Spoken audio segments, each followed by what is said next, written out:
ახლა მითხარი, როგორ მოგეწონა ასტერექსის პარკი და შედარება გამიკეთეთ ცოტა დისნეილენდთან რამდენად განსხვავებულია?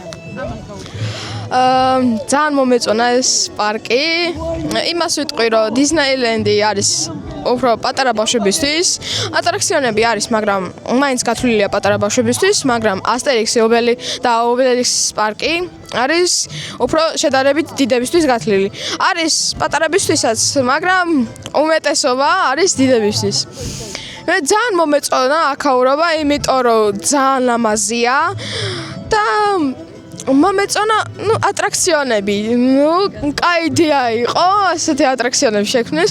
სამწუხაროდ მე დამსვეს საშიშ ატრაქციონზე, რის გაკეთებაც არ მინდოდა დამშდარიყავი, მაგრამ მომიწია და ლამის იმპაქტი მივიღე.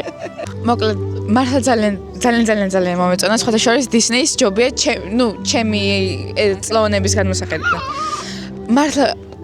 მართლა ყველაფერი ძალიან მომეწონა, ატრაქციონები ყველაზე მეტად მომეწონა. ყველაზე ვიჯექი, აბსოლუტურად არც ერთი არ გამომიტოვებია და ერთზე ვიჯექი 3ჯერ და მეორეზე ვიჯექი 2ჯერ. სანახაობრივადაც მართლა წარმატებები. მადლობა. იცი რა მითხარი? ასტერექსის შოუ თუ BTS კონცერტი? BTS კონცერტი.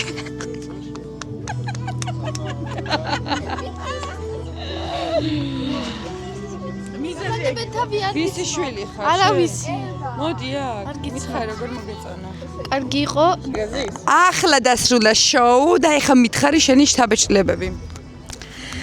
შოუსთან დაკავშირებით გეტყვი, რომ ეს იყო პიკი, დღევანდელი დღის ზესასწაული, ზესანახაობა.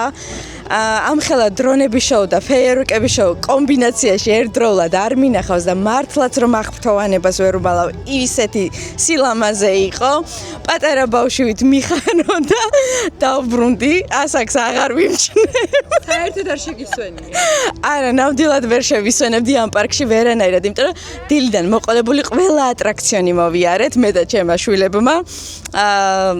საშიში ატრაქციონების მართლაც სასწაული იყო. აუცილებლად. აი სიამოვნებით, რამდენჯერაც მე პარიზში მოხვდები, აუცილებლად ასტერექსის და ობელიქსის პარკს ვეწვევი.